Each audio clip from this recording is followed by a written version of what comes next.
हर रोज एक नई कहानी देखने के लिए चैनल को सब्सक्राइब करें और बेल आइकन को दबाना ना भूलें।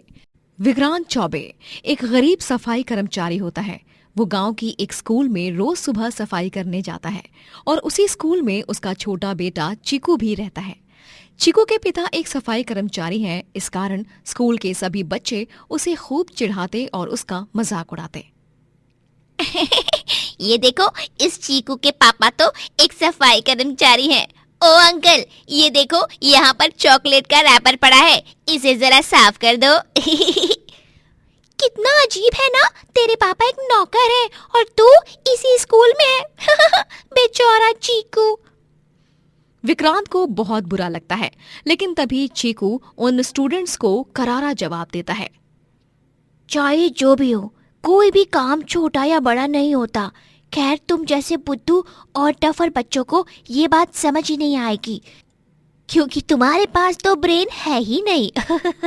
और रही बात स्कूल की, तो मुझे अपने पापा के लिए बहुत प्राउड फील होता है कि उन्होंने एक सफाई कर्मचारी होने के बावजूद भी मुझे इस स्कूल में पढ़ने भेजा। लव यू पापा। लव यू टू बिटवा। अच्छा से पढ़ाई करना, ठीक बा। उन स्टूडेंट्स की बोलती बंद हो जाती है और वो गुस्सैल शक्लें बनाकर वहां से चले जाते हैं। विक्रांत को खाना भी बहुत अच्छे से बनाना आता, और वो भी खास करके बिहारी खाना। घर पर उसकी बीवी इंदु, माँ राश्री और पिता इंद्रेश उसके हाथ का बना बिहारी खाना बहुत पसंद करते और उसकी तारीफ करते। वाह लल्ला, ई दाल पिट्ठा और लिट्टी चोखा तो एकदम ही बढ़िया बना है। मजा ही आ गया आज तो, सच माँ। हाँ लल्ला, और ई परवल की मिठाई, ई तो तुमने हमरे से भी अच्छी बनाई है। ई तुमने कहाँ से सीख लिया, जरा हमका भी बताओ। अरे अम्मा, इतना जल्दी भूल गई का आप सब कुछ? अरे हमार पड़ोस माँ जौन काकी रहा करती थी, उकरे हाथ की परवल की मिठाई खा खाकर हम वहां से ही सीख लिए ई का बनाना। ए इंदु, ई लेऊ, ई लिट्टी चोखा लेऊ। लेऊ ना, और ई चना घुगनी लेऊ। ई माँ प्याज मिलाई लो, जितना जी चाहे उतना। जी जी, हम ले लेंगे। आप आपन खाना खाओ, धन्यवाद। हम सच में बहुत भाग्यवान हैं जो हमका आप जैसन पति परमेश्वर मिले। सभी विक्रांत के हाथ का खाना बहुत पसंद करते, चाहे वो घर वाले हो या आस पड़ोस वाले हो या दूर के रिश्तेदार हो। विक्रांत के हाथ का बिहारी खाना सबसे अनोखा, लजीज और चटपटा होता। एक दिन जिस स्कूल में विक्रांत काम किया करता था, वो स्कूल बंद हो जाता है और अभी चीकू का दूसरी स्कूल में एडमिशन करवाना पड़ता है। लेकिन कई जगहों पर नौकरी ढूंढने के बाद भी विक्रांत को नौकरी नहीं मिलती। का हुआ लल्ला, नौकरी नहीं मिली का? ए जी, कुछ बोलिए तो, नौकरी का हुआ? नहीं मिली नौकरी। बहुत कोशिश की लेकिन नहीं मिली। खैर, नौकरियां थोड़ी खत्म होवत रही, आज या कल तो मिल ही जाएगी। पर चीकू का दूसरी स्कूल में एडमिशन हुई गवा, ऊ बात से ही हम खुश हैं। चलिए, अब आज हम बनाएंगे खाजा। आप सब दिल थाम के बैठना, खाईजा को खाई के खातिर। हमरे छुटके शेर चीकू को खाजा बहुत ही पसंद है, और ऊ भी तुम्हारे हाथ का ही। हमका आज भी याद है जब ये राजश्री ने ऊकरे खातिर खाजा बनाया था, तब उसने ऊका चुपके से फेंक दिया था। और राजश्री की मुंह पर गजब बेइज्जती की थी। सभी हंसते हैं और शाम में सभी एक साथ मिल बांट कर खाजा खाते हैं। ओ सच माँ, बहुत बढ़िया कहावत है, मिल बांट खाए गंगा नहाए। जी बाबूजी, मिल बांट कर खाने से बड़ा पुण्य तो और कहीं भी नहीं है। विक्रांत लगातार 10 दिन तक हर एक काम की तलाश कर लेता है, लेकिन उसे कहीं पर भी नौकरी नहीं मिलती, और जहां उसे चाहिए होती है वहां पर वैकेंसी फुल हो चुकी होती है। उदास और हताश होकर विक्रांत घर लौटता है। विक्रांत के जमाए हुए पैसे भी अब खत्म हो रहे थे। वो अपने बटवे के ओर देखता है तो उसमें बस अब सब चिल्लर ही बचे थे। हे गंगा मैया, ई का हमरे पास जौन पैसे थे वो सब खत्म हो गए हैं। तिजोरी माँ कुछ थोड़े बहुत बचे होंगे अब तो। हमका जल्द से जल्द कुछ तो कराई के पड़ी, ऐसन हाथ पर हाथ धरे रह के बैठे रहे तो कुछ नहीं हो पाएगा। विक्रांत देखता है कि गांव में बहुत से लोग बीमार हो रहे हैं और उन सब के बीमार होने की एक ही वजह होती है और वो होती है बाहर का फास्ट फूड, जैसे बर्गर, पिज्जा और तरह तरह के फिरंगी फूड आइटम्स। दरअसल गांव में एक विल्सन नाम का फिरंगी आकर अपना फिरंगी ढाबा चला रहा होता है। Hey, here's hot dog and your burger, beautiful lady. दूर से ही विक्रांत देख लेता है कि वो फिरंगी एक्सपायरी डेट वाले सामान को इस्तेमाल करता है, जिससे गांव वालों की तबीयत बुरी तरह बिगड़ रही होती है। विक्रांत फूड इंस्पेक्टर को जाकर विल्सन की कंप्लेन करता है और फिर फूड इंस्पेक्टर जाकर विल्सन को गिरफ्तार करते हैं, जिसके बाद विक्रांत ठान लेता है, बस बहुत हुई गवाह। अब तो हम हमार गांव के असली बिहारी खाना चाखा करके दम लेंगे। हमने तय कर लिया है अम्मा, बाबूजी और इंदू, हम आपन ढाबा खोलेंगे। गांव में सभी को पौष्टिक और असली बिहारी खाना की परख की पहचान दिलाना बहुत ही जरूरी है। हम हमार ढाबे का नाम बिहारी का ढाबा रखेंगे, जहां बिहार का सारा फेमस डिश बनेगा। वाह लल्ला, ये तो बहुत बढ़िया सुझाव है। तू जौन भी काम करेगा, हमरा आशीर्वाद तोहरे साथ हमेशा हो। तुमको खूब सारी सफलता मिले लल्ला, आयुष्मान भव। आपके इस ढाबे में हम आपका कदम कदम पर साथ देंगे चीकू के पापा। अपने परिवार का साथ पाकर विक्रांत बहुत खुश हो जाता है। धन्यवाद, आप लोगों का साथ है वही हमारे लिए बहुत ही बड़ी बात है। विक्रांत और इंदु मिल बांटकर ढाबे को खोलने की सारी तैयारियां शुरू करते हैं और 2 दिन में विक्रांत अपना ढाबा खड़ा कर देता है, जिसका नाम होता है बिहारी का ढाबा। विक्रांत ढाबे पर तरह तरह की बिहारी डिशेस बनाता और ग्राहकों को उन्हें खाकर बहुत मजा आता और वो बिहारी खाने का जी भर कर आनंद उठाते हैं। बोले तो एकदम लल्लन टॉप ढाबा है तोहार विक्रांत भाई। ई दाल पीठा और घी के मालपुए लाजवाब है भैया। और ऐसन लिट्टी चोखा तो हमने हमार जिंदगी में कब्बो नहीं खाई, मजा ही आ गया। धन्यवाद धन्यवाद, तोहार के खाना अच्छा लगा, ई जानकर बहुत ही खुशी मिली। और खाओ, जी भर के पेट भर के खाओ। विक्रांत अपने बिहारी ढाबे से बहुत नाम कमाता है और कुछ ही दिनों में पूरे गांव में मशहूर हो जाता है। वो अपने ढाबे का सोशल मीडिया अकाउंट भी बनाता है और उस पर बिहारी खाने की वीडियोस और फोटोज पोस्ट करता है और ऑनलाइन भी वायरल हो जाता है। पूरी दुनिया भर के लोग उसकी खूब सराहना करते और उसे प्यार देते और दूर दूर से लोग उसके ढाबे पर बिहारी खाना खाने आते। मैंने आपके बिहारी फूड के वीडियो सोशल मीडिया पर देखे और उन्हें देखकर मुझसे रहा ही नहीं गया और मैं आज यहाँ के सारे फूड आइटम्स ट्राई करूंगी। जी क्यों नहीं, हम आपकी बहुत ही अच्छी खातिरदारी करेंगे। आप हमारे बिहारी खाने की खातिर इतनी दूर से आई हो। विक्रांत जी, आप तो इतने फेमस हो चुके हो, क्या मुझे आपके साथ की सेल्फी लेने की अनुमति मिल सकती है? अरे काहे नहीं भैया, अभी आओ, अभी ले। वो बोर्ड भी दिखाना चाहिए, बिहारी का ढाबा। हाँ जी हाँ जी हाँ जी। इस प्रकार विक्रांत अपने बिहारी का ढाबा से अपने बिहार का नाम रोशन करता है और ढेर सारे पैसे कमाकर अपने पूरे परिवार के साथ खुशी से रहता है। तेजेंद्र एक गरीब आदमी था जो एक छोटे से घर में अपनी बीवी कविता और 3 छोटी बेटियां झिलमिल, आंचल और साक्षी के साथ रहता था। वो अपनी तीनों बेटियों से बहुत प्यार करता। मोहल्ले का मशहूर ढाबा पांडे की रसोई, वहाँ पर तेजेंद्र एक नौकर के तौर पर काम करता। वो टेबल और रसोई साफ करता, झाड़ू लगाता और पोछा भी मारता और तो और लोगों को खाना भी परोसता। तेजेंद्र एक बहुत ही मेहनती आदमी था। तीनों बेटियां पढ़ाई में अच्छी थीं। ऐसे ही एक रोज, पापा ये देखो, आपकी तीनों बेटियों ने परीक्षा में अच्छे नंबर लाए हैं।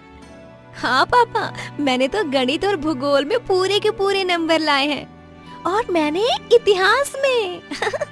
अरे वाह वाह वाह कविता, आज तो इन तीनों की पसंद का ही खाना बनाना और तुम तीनों को जो भी उपहार चाहिए तुम तीनों बेझिझक होकर मांग सकती हो। पापा तुरंत ला कर देंगे। तेजेंद्र का सेठ पांडे बहुत ही निर्दयी और क्रूर किस्म का आदमी था। वो उसे हर महीने पूरी तनख्वाह में से थोड़े पैसे कम ही देता, जिस पर तेजेंद्र हमेशा चुप्पी बनाए रखता है। लेकिन इस बार वो इस मुद्दे पर आवाज उठाता है। सेठ जी, आप हर महीने मेरी तनख्वाह में से पैसे काटते हो और मैं आपको कुछ बोलता भी नहीं इस विषय पर। ये सरासर गलत है और अब से मुझे अपने सारे पैसे चाहिए। अरे कारे छचूंदरवा, कैंची की तरह तेज जुबान चलाई के सीख लिए हो का? भूल मत, तू कौन आदमी से बात करत है? हम तो हार सेठ हो और हम अपन नौकर लोगन को जूती की नोक पर रखत हैं, समझा के नहीं? चल भाग यहाँ से, बंदर कहीं का। नहीं सेठ जी, मैं नहीं जाऊंगा यहाँ से। आप पहले मुझे मेरे पैसे सूद समेत वापस दे दीजिए, फिर ही मैं यहाँ से जाऊंगा। आप यूं धोखे में नहीं रख सकते मुझे हर बारी। अरे तोहरी तो ऐसी की तैसी, एक लपड़ लगाएंगे ना, सीधा विदेश में जाकर तू लंदन ब्रिज पर जा गिरोगे। रुक जा, अब वो तो हार के बताते हैं। पांडे अपनी दुकान में रखी एक लकड़ी उठाता है और उससे तेजेंद्र को मारने लगता है, और तेजेंद्र बेचारा कुछ नहीं कर पाता।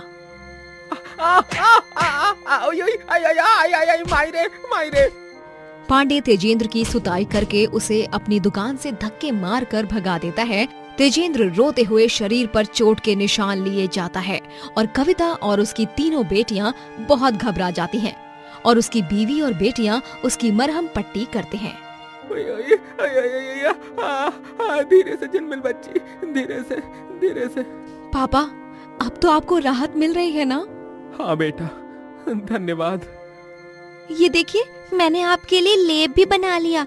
अब इसे लगाने से आपकी चोट यूं चुटकी बजाकर छू मंतर हो जाएगी। हाँ जी, ये लीजिए हल्दी वाला दूध, लौंग और इलायची भी कूट कर डाली है ताकि आपकी जबान पर स्वाद आए। तीनों बेटियां अपने गरीब बाप का खूब ख्याल रखती हैं। अब तेजेंद्र के पास कोई नौकरी नहीं थी। दिन ब दिन उसके पैसे भी खत्म होते जा रहे थे। वो नौकरी तलाशने कई जगहों पर जाता है, लेकिन कहीं भी तेजेंद्र को नौकरी नहीं मिलती। वो बहुत परेशान हो चुका था। क्या हुआ जी, आज भी कहीं नौकरी नहीं मिली? नहीं कविता, सुबह से शाम तक भूखे प्यासे यहाँ वहाँ ठोकरे खाते हुए दर दर भटक रहा था मैं, लेकिन कहीं भी नौकरी नहीं मिली। कहीं पर नौकरी करने के लिए कोई जगह नहीं बची है, तो कहीं मुझ जैसे व्यक्ति के लिए कोई नौकरी नहीं है। तभी साक्षी अपनी किताब लाकर कहती है, पापा ये देखो ना, मेरी इस किताब के पन्ने सारे खत्म हो गए। क्या आप मुझे नई किताब दिलाओगे? आंचल और झिलमिल की तो अभी बिल्कुल सही सलामत है और बहुत सारे पन्ने बचे हैं उनकी किताबों के। हाँ बेटा, पापा आपको नई किताब जरूर देंगे, बस कुछ देर रुको। हाँ, मैं अभी आया। तभी तेजेंद्र अपने गुल्लक में के चिल्लर निकालता है और उनसे साक्षी के लिए किताब लाता है। तब अकेले में कविता उससे कहती है, जी वो पैसे तो आटे के लिए थे ना, अब आटा नहीं होगा तो रोटी कैसे पकेगी? बोलिए भला, साक्षी कुछ न कुछ कर लेती ना 1-2 दिन तक। हाँ नहीं कविता, तुम ऐसे कैसे कह सकते हो? मेरी जिंदगी का सिर्फ एक ही मकसद है। जब मैं अपनी 3 बेटियों को ब्याहूं, तब वो तीनों इतनी पढ़ी लिखी हो कि पूरी दुनिया उन पर गर्व करे। हम तो अपने हालातों के कारण पढ़ नहीं पाए, लेकिन अपनी तीनों बेटियों को पढ़ाना ही पढ़ाना है, हर हाल में। फिर चाहे कितने ही दिन भूखे क्यों न रह लें या किसी के सामने भीख भी क्यों न मांगनी पड़े, ये बाप अपनी बेटियों की खुशी के लिए कुछ भी कर जाएगा। तीनों के लिए मैं 2 गांव छोड़कर वीरपुर है, वहां के भव्य मंदिर से खाना लेकर आता हूँ। वहां का खाना अच्छा और साफ होता है, मुफ्त में सबको बांटते हैं रोज। लेकिन जी, आप पहले ही दिन भर इतना चल चुके हो, आपके पैरों में छाले हो गए हैं, कितने सूज गए हैं आपके पैर। ऊपर से वो पांडे की मारी हुई चोटें भी अब तक ठीक नहीं हुई। ऐसे में इतनी दूर 2 घंटे कैसे चलकर जाएंगे आप? एक तो कोई वाहन सुविधा भी नहीं है हमारे गांव में। कोई हर्ज नहीं कविता, अपनी तीनों बेटियों के लिए गरीब बाप हिमालय की चोटी तक चढ़ने के लिए तैयार है, तो ये 2 घंटे चलकर जाना तो बहुत छोटी बात है। तेजेंद्र के पैरों में सूजन और छाले होने के बावजूद भी वो अपनी बेटियों के लिए खाना लाने घंटों चलता है। तेजेंद्र अपनी बेटियों की पढ़ाई में कोई बाधा आने नहीं देता, फिर चाहे हालात कितने भी बुरे क्यों न हो। थोड़े दिनों बाद तेजेंद्र को एक जगह सफाई कर्मचारी की नौकरी मिलती है और वो रोज सुबह उस जगह पर जाकर झाड़ू से सफाई करता। सफाई कर रहे हैं या क्रिकेट खेल रहे हैं? झाड़ू से कचरा ऐसे उड़ा रहे हो जैसे बल्ले से गेंद हिट कर रहे हो। हाँ, ठीक से साफ करो वरना आज ओवर टाइम रुकवा देंगे। जी साहब, माफी चाहता हूँ। समय का पहिया काफी आगे चला जाता है। आंचल, झिलमिल और साक्षी तीनों बेटियां अब बड़ी हो जाती हैं। आंचल यूपीएससी की परीक्षा की तैयारी कर रही होती है, झिलमिल टीचिंग की और साक्षी एमबीबीएस की। तेजेंद्र तीनों की पढ़ाई करते वक्त खूब देखभाल करता है। ये लो मेरी शेरनिया, तुम्हारे लिए गर्मा गर्म चाय। रात के 2 बजे पढ़ते हुए चाय पीना, इसका तो मजा ही कुछ और है। अच्छी बनी है ना चाय मेरी बच्चियों? चीनी, दूध सब नाप तोल के डाले थे मैंने। कोई गड़बड़ तो नहीं हो गई ना? कविता सो रही थी तो मैंने उसे उठाया नहीं और खुद ही बना ली चाय तुम तीनों के वास्ते। नहीं पापा, चाय तो एकदम टॉप क्लास बनी है। आपने तो सारी माँ और गृहिणियों के दांत खट्टे कर दिए। मुझे आप पर बहुत गर्व महसूस हो रहा है पापा। धन्यवाद धन्यवाद। अच्छा आंचल बेटा, तुम्हें सेकंड हैंड बुक्स को इस्तेमाल करने में कोई दिक्कत तो नहीं हो रही ना बेटा?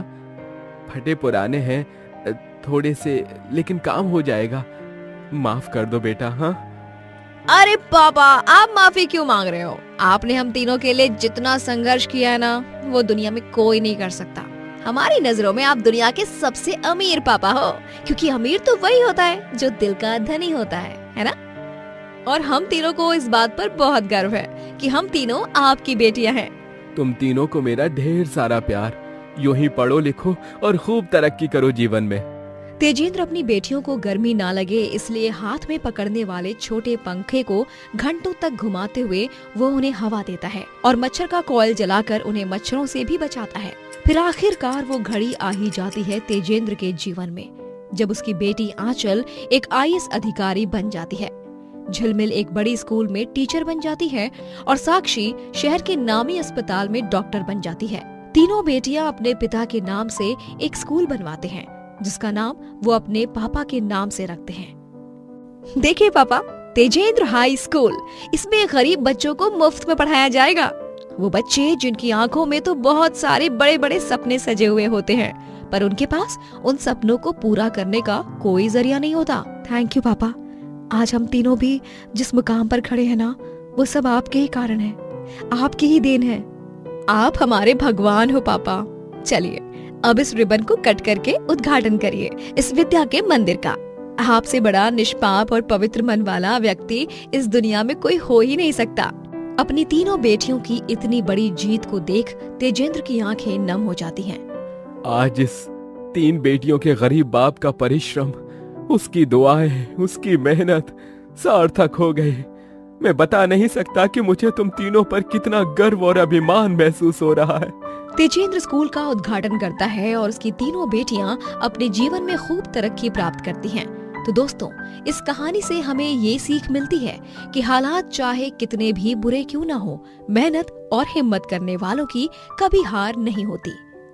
दोस्तों, अगर आपको ये कहानी पसंद आई तो लाइक करें, शेयर करें और कमेंट करके बताएं कि कहानी में आपको सबसे अच्छा क्या लगा।